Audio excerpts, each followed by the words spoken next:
Welcome to episode 80 of DYWTSB. I'm Mort, and as almost always, I've got Queen with me tonight.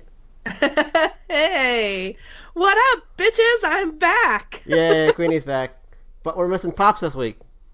But we're missing Pops this week. You traded out one for the other. Yep. Poor Mort. It's been having us both in and out, but I'm here. Mort's here. Everything's okay. No, contrary to his tweet, Pops isn't leaving us. He's just not here today, so don't worry. Fucker better not. Him and I. That tweet had me feel some type of way. Okay? Him and I are gonna have words if that happens. Uh-oh, trouble brewing. I'm just stirring the pot over here.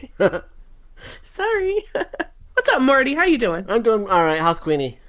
Oh, just dying of the plague. But otherwise, I'm fine. Yeah, you can keep your plague over there. I don't need that. Well, I don't need that shit. Luckily for you, we're through a screen, and I can't give you the plague. Right. Well, that and also lucky for me. I don't get what I call quote unquote normal sick.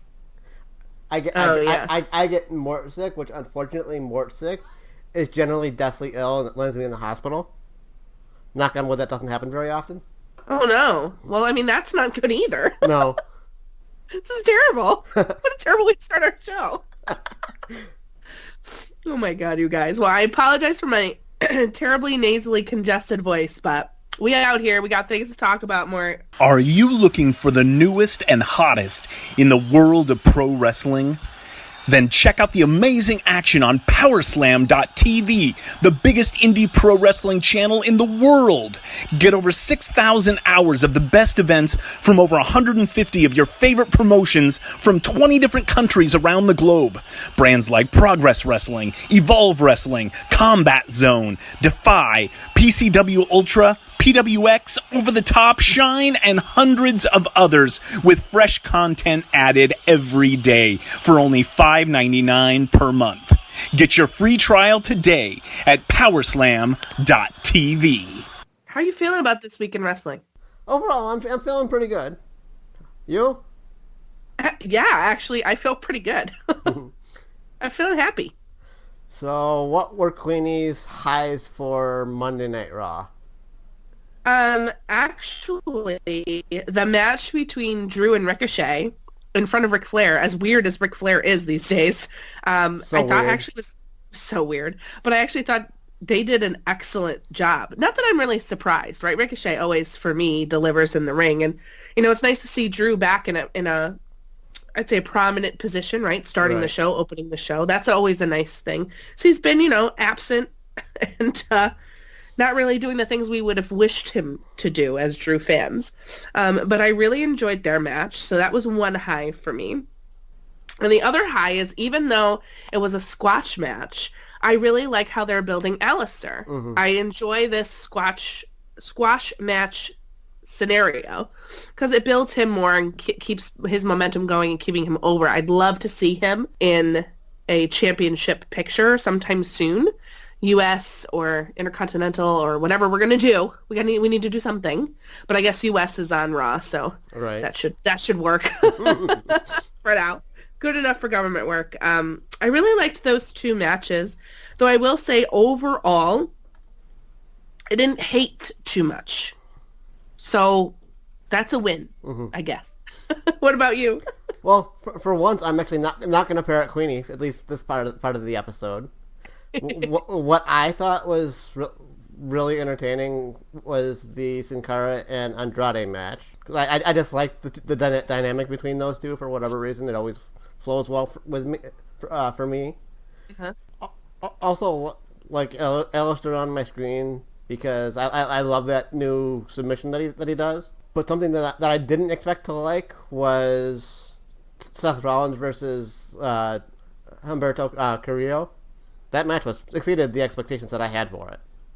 Oh, well, that's good. That was one of my lows, actually. But and I also liked the interaction between Cain Velasquez and Shelton Benjamin. Yeah, I liked that too. That was really fun. I just hate that.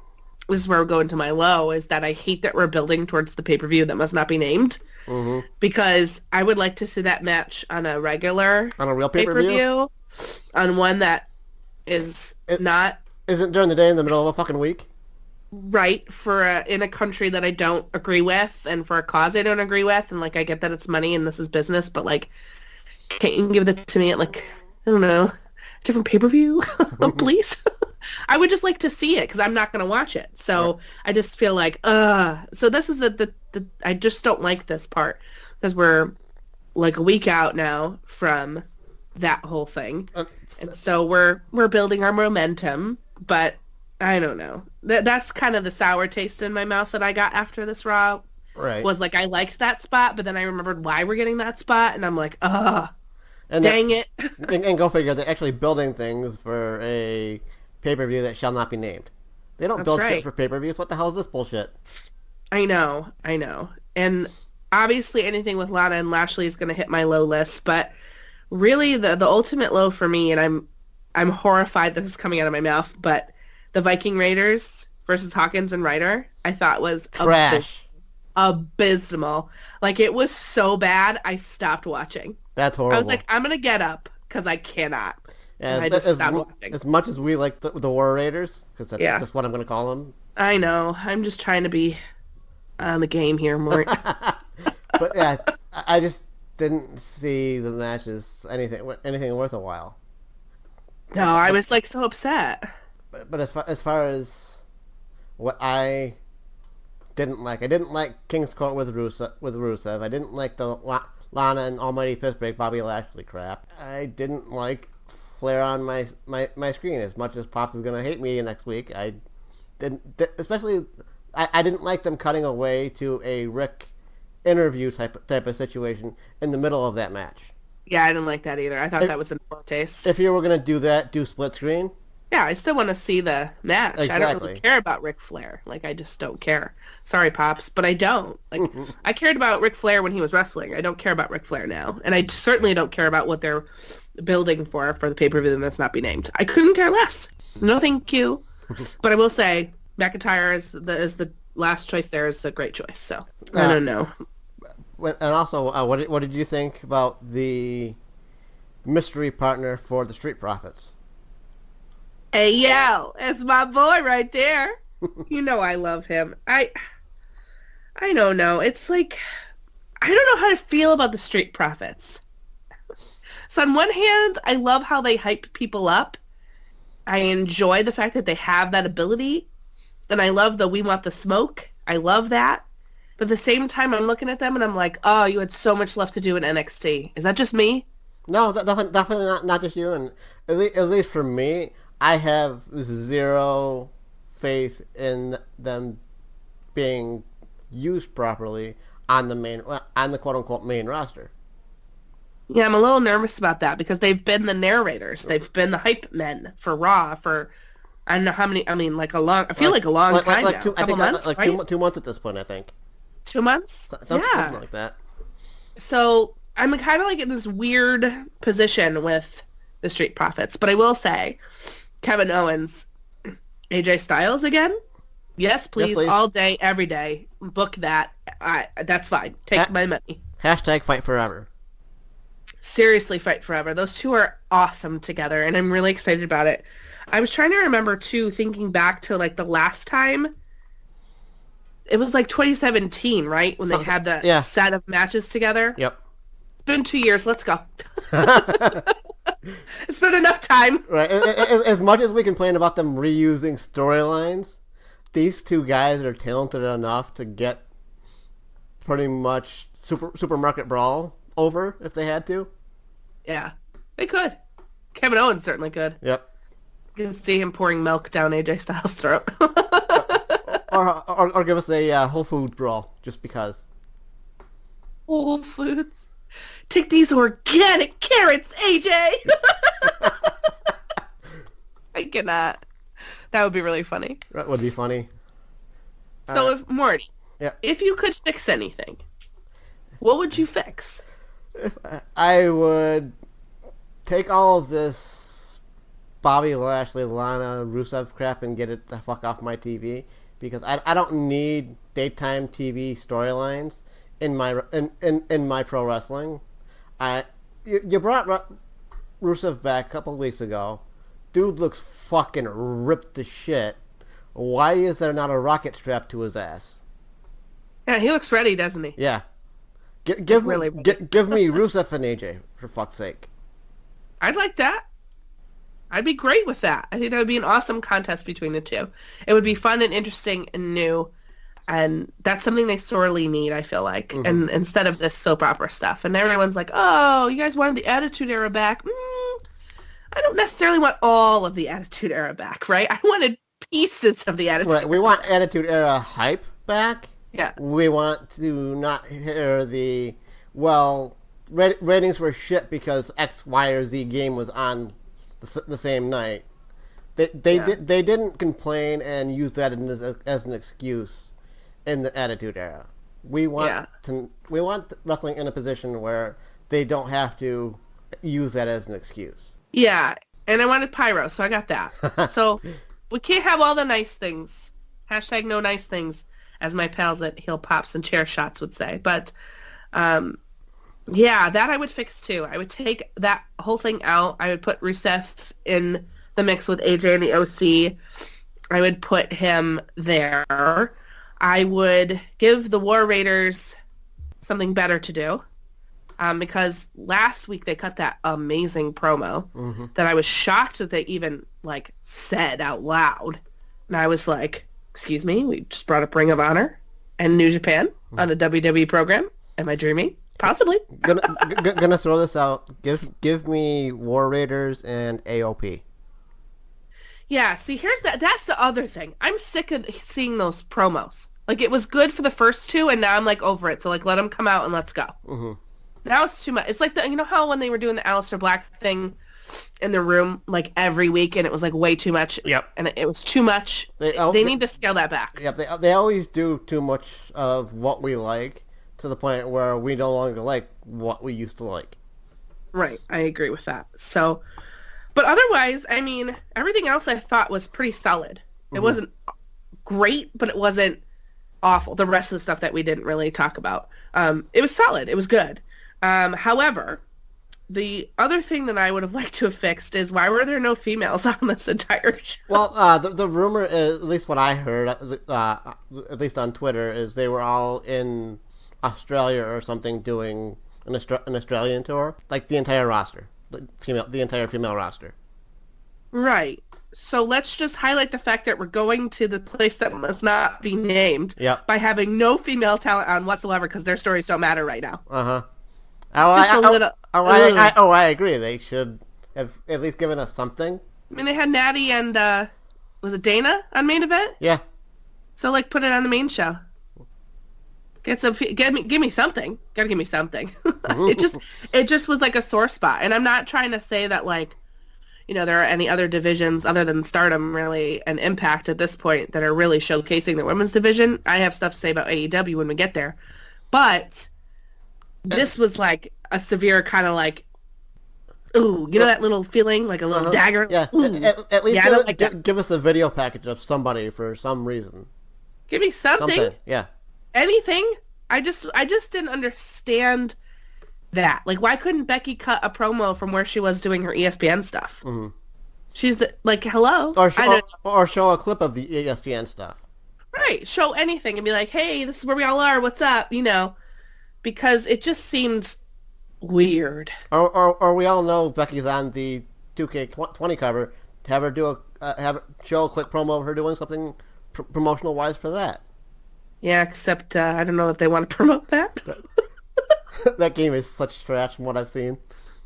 Hashtag fix WWE2K20. Bro, those glitches are fucking hilarious. I mean, they're really funny, but also if I had spent $60 on that game, I'd be pissed. I'd want a refund, and that's me as a gamer. Part of the reason why I don't go anywhere near quote unquote yearly releases because they don't intend to fix them because they're just going right into the next one. Right, but I feel like they made it worse. Oh, they definitely did. 2K19 was so much better. I don't know. Yeah, it just the last time I touched a WWE wrestling game was 2K16. Oh, so it's been a while. Yeah. Well, let me tell you, the 2K19 from what I'm seeing online, because like I said, I didn't buy the game because I just kind of knew that it wasn't going to be good. I just did. I had a feeling. I'd rather they just like upload the new stuff, like a patch or like a upload or whatever you want to call it to the game that you have already, and just supplement it rather than make a brand new game that's actually worse. Right. And actually, part of, you've probably seen me say this on Twitter as well, but in my opinion, what they should do, not just with WWE2K20, but with all of the sports games, release them as a quote-unquote free-to-play game, and then for your roster updates and other significant content drops, charge for them. Oh, that's a good idea. Why don't they do that? I don't know. Because, well, I kind of have an idea why they don't do that, but that's what as a gamer I would like to see them do. But from a business perspective, I see why they don't, because there's no nice way to put this. There's a lot of suckers out there that will just buy year after year. Right. So they get their money. Yep. Yeah, it's a business strategy. I mean, I get it. I just wish they would do it smarter. Oh, I agree. For me, like, seeing all of this online doesn't make me want to buy it. So, like, for those of us who don't buy games right away, unless we're, like, super waiting for it. Right. Right. Specifically. Cyberpunk. Yep. Anyway. Yeah, I wonder who's pre-ordered that game. Wonder who pre-ordered that game. I have no idea. Me. also me, and I flat out never pre-order. I know. That's how I knew it was a big deal and knew I had to get it, because you did. But yeah, so like for people like us who don't pre-order things and buy things necessarily right away, if this is what you're seeing online and you're watching all these glitches happen and you're watching people do gameplay and you're like, why would I spend money on this then? I won't. I don't know. I feel like it's a losing strategy for them. They need to fix it. Also, I heard they have no intention of doing a patch. Right. So, like, that's weird. Because, again, it goes back to... Sorry, video game tangent. Puck isn't here. Nerd tangent. But, yeah, it just... And I can understand why they wouldn't intend on doing a patch, because they're already setting to work on 2K21. And that's the other reason why the last WWE 2K game that I touched was 2K16, because you get like 2 years of the multiplayer, and then they cut you off. Yeah. And shut down the servers. Just whack. Right. Those games are intended to be played as a multiplayer game against your friends. You cut the servers, and there goes the game. Yeah, which I don't like at all. So, boo. Boo on you. Hashtag nerd talk. Hashtag nerd talk. Hey everyone, it's your girl, the Queen of NE, and I'm so excited to tell you about my show, Queen's Court. It's an awesome, fun, super interactive podcast led by yours truly, bringing you some awesome interviews, some great collabs, and just enjoying discussing our beloved sport of wrestling. You can find me on Twitter at The Queen of NE, on Instagram at XTheQueenofNE, and of course my podcast, Queen's Court, on Podbean, iTunes, Spotify, anywhere podcasts are out. I encourage you to come take a listen to something new, something fresh, and something that you can only have when you hold court with the Queen. On to AEW Dynamite. Dynamite! Woo! I feel some type of way about this show, Morty, but I want you to go first since I went first last time. Me to go first. All right. My highs for the show were definitely main event Pac versus Moxley match. Dope. Love that match. I love the fact that it went to a time limit draw and it made Mox fucking just blow his fucking stack, which was hilarious to me. Oh yeah. And the other my other high was the other bookend for the show. Was the Private Party versus Lucha Bros match. Fucking insane. That was a couple of spots that I think the Lucha Brothers executed one, and then Private Party also executed one, where they booty stomped their opponents. Like, dude, that's a way to tear a booty hole. Yeah, ouchies. Definitely not comfortable. Yeah, no. I mean, as a fan, I love seeing it, and it was hilarious, but damn. Yeah. Can we talk about Pentagon's gear for a minute? That mask is life. I need one in my inbox, in my mailbox immediately. Yeah, Pops and I have been saying since Lucha Underground that we love Pentagon's mask and we love Drago's mask.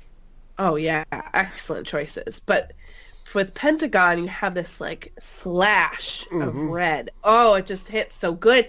And Ray's even getting a little darker mask, and they're just getting a little darker and a little more nasty, and that's what I like to see. Very happy about that. What a match. Also one of my highs. Truly excellent aerial attack. You don't understand how fast Private Party is until you put them next to Ray Phoenix, and then you realize how fast they are. Right. Because Ray is a bullet. He just goes everywhere. And it's so funny because you can see Mark Quinn and him go back and forth, and then Isaiah comes in, and you're like, holy crap, they're literally flying around this ring and outside of the ring and on top of the ring and off this post and off that rope. And it's unbelievable athleticism, and it's what I find the most exciting about watching them two in the ring, specifically these two teams. That can easily look very choreographed, easily. And what's lovely about them is I just don't feel that way when I watch. And I'm going to actually make a direct comparison here before we get too far into your thoughts, Queenie. Yeah. Mark Quinn and Montez Ford are basically like carbon copies of each other, in my opinion. And I love them both. Yeah. They're definitely similar. That's for sure. So that was one of my highs. Another one of my highs is obviously the Mox Pac, or what? How do we say his name? It's Pac, right? I say it wrong every time. I say it's wrong every time, but to me it's Pac because Pac is with a K.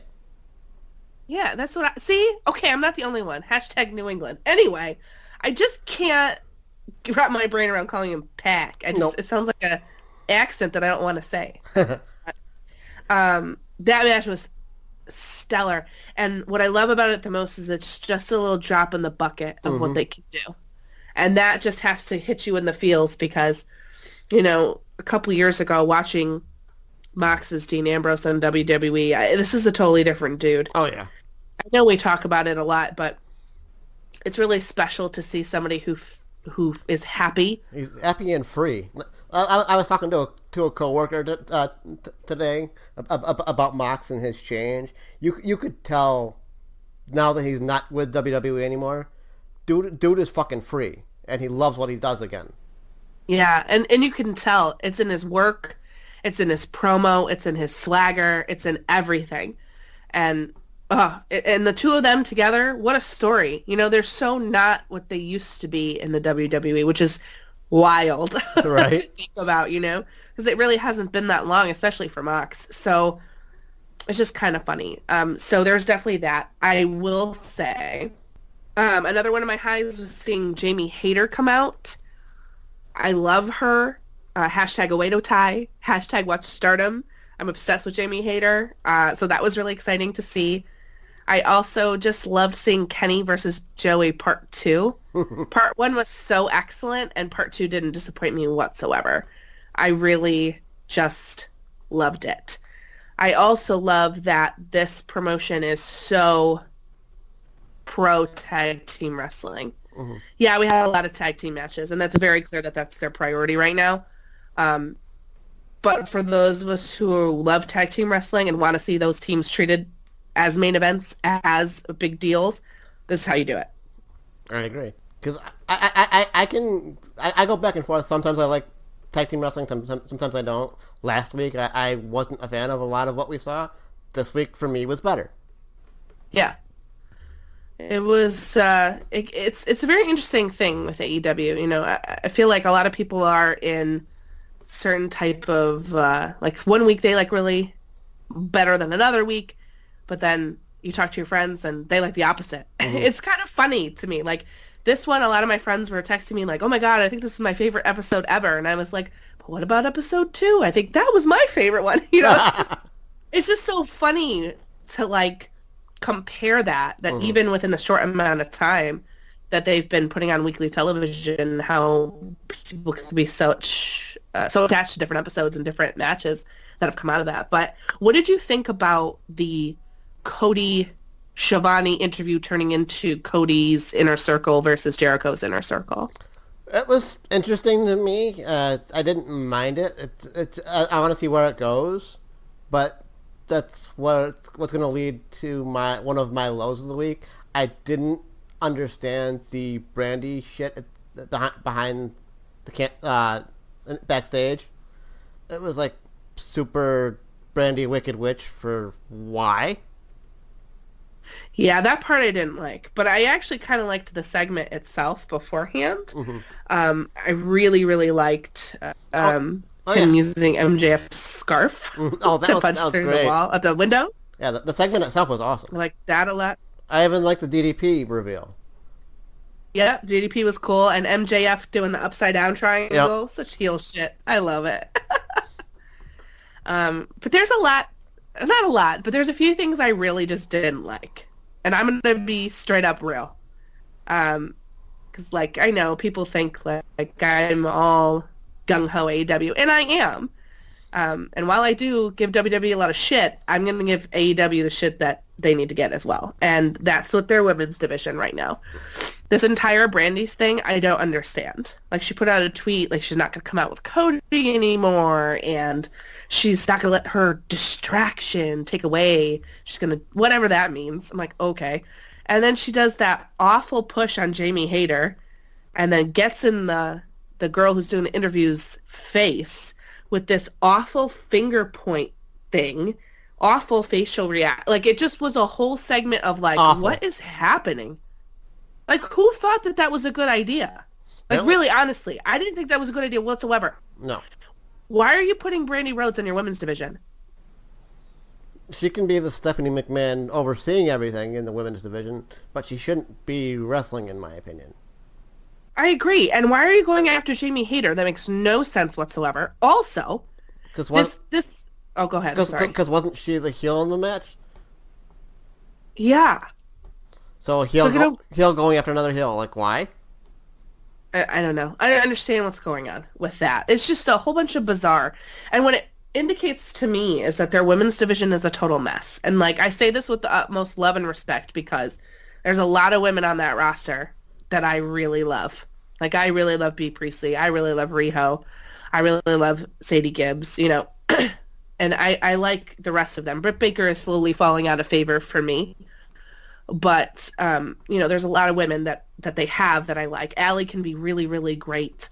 They just haven't allowed her to be that way. Penelope Ford is excellent. They just haven't allowed her to be that way yet. And that's my biggest problem. For the talent that they have, they're booking their women poorly, in my opinion, other than Riho. And I think that that's a mistake. I agree. You know, they made a lot of claims about their women's division. And yes, I understand and I totally get that it's a brand new thing. We're only a couple episodes in. Like, I get it. I understand. And we need time to build things and we have to do things. But I also didn't really have to see the Young Bucks versus the Best Friends. Right. I could have seen a women's match. Like, we could have had 2 women's matches on this card. Because they made a giant stink about having a kick-ass women's division, and they're just flat out not delivering right now. They're not delivering right now. And I don't know what's going on with that because they have the ability to. They're just not... They're missing something. You know, I was thinking about it today, and it's like when you go to make something and you're going to bake a cake and you forget the baking soda and it just doesn't taste right. Right. You know what I mean? It doesn't rise. It doesn't give you that cake-like consistency because you're missing that one key ingredient. I feel like they need somebody in there that's going to, like, gel it all together. They're missing something. And it's also really not as big of a roster as the men that are officially signed to AEW. We have people coming in and making appearances, but we don't have a large depth of women on their actual roster. Correct me if I'm wrong, please. But a lot of the women for AEW are kind of sort of like shared with other promotions. Sure, like they'll come in and do a spot, so to speak, but they're not even remotely exclusive, even in North America. Right. B is doing dual duty. She is signed to the AEW roster, but she's also the Wonder of Stardom champion, which is their biggest championship in Stardom. Riho is the women's champion in AEW, but she's also the high-speed champion in Stardom. Mm-hmm. So there's that. Allie's full-time, Penelope's full-time, Britt is full-time, but like Pops and I were saying, we haven't seen Sadie Gibbs, we haven't seen Penelope Ford. Right. Penelope Ford was in the dark match. Haven't seen Sadie since All Out. So what's up with that? Awesome Kong, I'm assuming she's filming something. Like Aja, I don't know where she is. Sheeta, I know we saw her, but not really. So, there's that. So it's just this weird situation with them right now. They're in a really tough spot, I feel like, because I think this is a misstep on their part. And especially putting Brandy on anything that isn't managing. I just don't understand that choice. I don't like her anyway. Like, I could really just do without her, period. But I know that's not going to happen because, obviously, she's Cody Rhodes' wife. But if they're going to use her, then I feel like that she should just be managing and not be on the wrestling screen. Like, I just don't understand why. Or if you really want her involved in the women's division, have her manage Cody, but also manage a female wrestler, or again, like I said a little while ago, have her be the quote unquote overseer of the women's division. But you don't need her to be a wicked witch for apparently no reason. It just didn't make any sense, and there's always something nice in a storyline when things don't make sense, and I get that, but I don't know. For me, that was just really a low point, and it kind of makes me sad because there's so much great wrestling going on.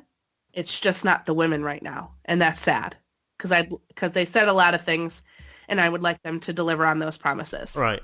Because Leva Bates ain't doing it, honey. No. Because you can say things all you want, but eventually you're going to have to put up or shut up. I totally agree. And that was really the lowest part for me.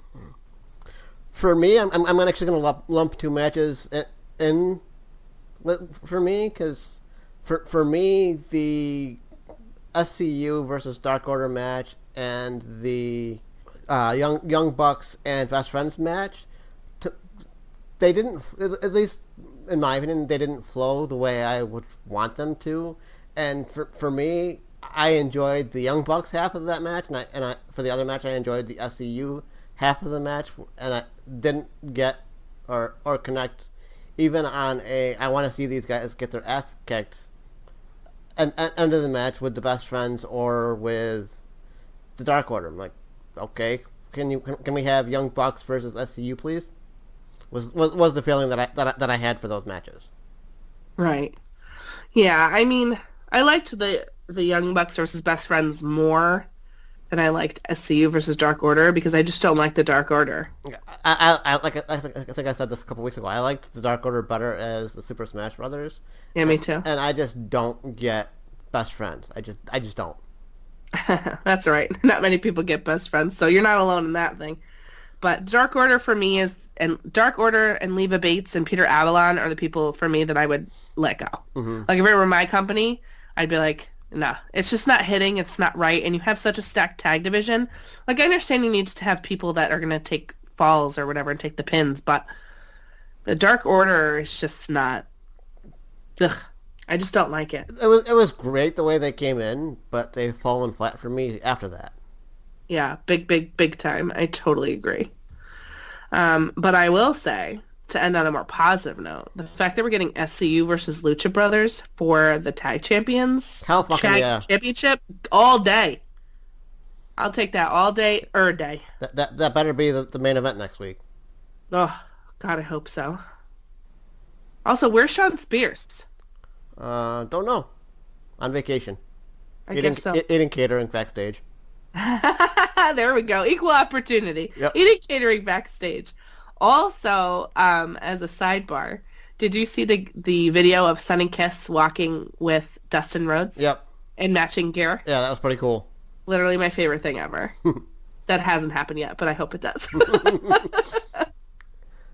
And the other match that really didn't connect with me, and maybe it's because I didn't watch the AEW Dark match from last week, is the Kenny Janela match. It didn't connect with me.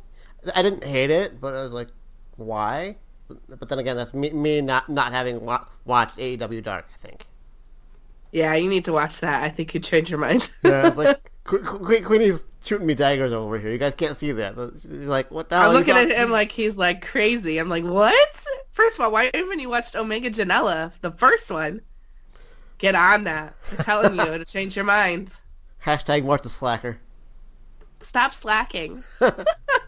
We have things to do. Right? Got wrestling to fucking talk about. Goddammit. That's right. And how would you fix it? I would fix it by putting a women's match on instead of one of the other, like, instead of Best Friends Young Bucks, since that wasn't for the tag team tournament. It's not necessary. I don't need to see them every week. They could have cut a... We didn't need a match just to get to the promo. Right. We could have had a backstage promo of them accepting the match from LAX. I also would get rid of Cody coming in with his special entrance in Pyro if he's not wrestling. Mm-hmm. You're coming in to do an interview with Tony Schiavone and talk shit to Jericho. I don't really think you need full-out Pyro for that. Is that just me? That's just Cody ego. Yeah, like, I don't need that. You could just cut that right out. You could just come out like a normal person. Mm-hmm. I mean, hell, the opening match, Lucha Brothers and Mark and Private Party, those guys didn't get entrances, if memory serves. Right, they started it right away. Right. In the ring. So we don't get entrances for either of those tag teams, but Cody gets an entrance for an interview. And an extra long promo with Chris Jericho, which, however, I will say, they definitely needed it for their feud. Right. But we could have cut out that whole entrance part. It wasn't necessary. Also, they're packing a lot of wrestling into 2 hours, which is great. And I love that we're not getting like tons of backstage promos and stuff that we're used to, and a lot of shenanigans, as Mort likes to say. But we still need story. I still need some story. I could have done with one less match and a women's match substitute in for something else, and I would have been happy with that.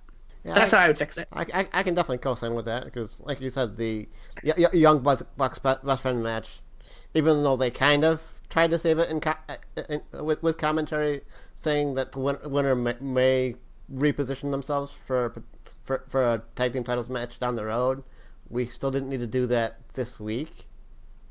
Yeah, it could have been left because there's a lot that they want to showcase, and I totally get that. But we need to build story, and it can't just be all on YouTube. While that I think that's a great supplement, I think we have to build stuff on screen, and we need to really start doing that. And just like I bitch about WWE doing shit on Twitter and not on their main shows, I'm gonna, even though that AEW grew their fan base through Twitter and social media and YouTube, not everything that's supplementary can also be on YouTube. It has to be on your 2 hours.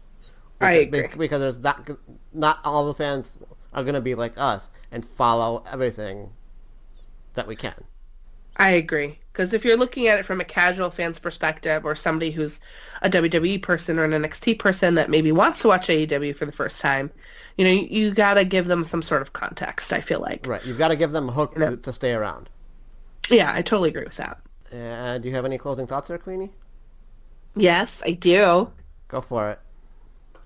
Finn Balor turned heel on NXT. Fucking loved it. I feel so happy. As soon as AEW Dynamite ended, I clicked right over, and you see these guys in the ring, and you think Balor's gonna help Ciampa and Gargano, and we get a fucking bicycle kick. It was fucking great. The timing on that, though, with him taking off his jacket partway and just whoop, right in the head. Oh my god, perfect. I was like, oh, he's back. Prince Devitt is back. And he was like, they were like, throw up the undisputed sign. And he's like, nah, bitch, finger guns. Bullet Club, it's for life. I loved it. Also, he's got a new hand tattoo. Yeah, I saw that. I was like, oh, hello, Finn. We're getting tattoos now? How exciting. So that was my final thought. Mort, what's yours? I also love that I got to see a little bit of Finn to end my first half of the week wrestling viewing, and for once I feel like it was a positive week in wrestling and not really angry ranty Mort. Yeah, I feel like this was solid. And we get Firefly Funhouse tomorrow night, which I'm happy about. We do. Yeah, me too. First of all, the other thing we should close with too is whomever is running the WWE on Fox SmackDown account on Twitter is a genius. Give that fucking person a raise. Wow. Yeah, give them all the raise and accolades. They're hysterical. If you're not following that account with the notifications on, you need to. Oh, because you'll miss something hysterical and juicy, and you have to. You have to. They troll. It's amazing. They roasted my ass when I tried to instigate something a couple of weeks ago, and I have no issue with them roasting my ass. Because I tried instigating that account against Wendy's, and I got fucking roasted by both. It was great. You lived your best life that day, I did. I love it. High Point on Twitter. That's awesome. You should also use our code DYWTSB on powerslam.tv for a free month when you sign up on your computers so you can watch all the awesome indie wrestling shows. Just saying, you should do that. This has been your episode of DYWTSB. Talk to you all next week.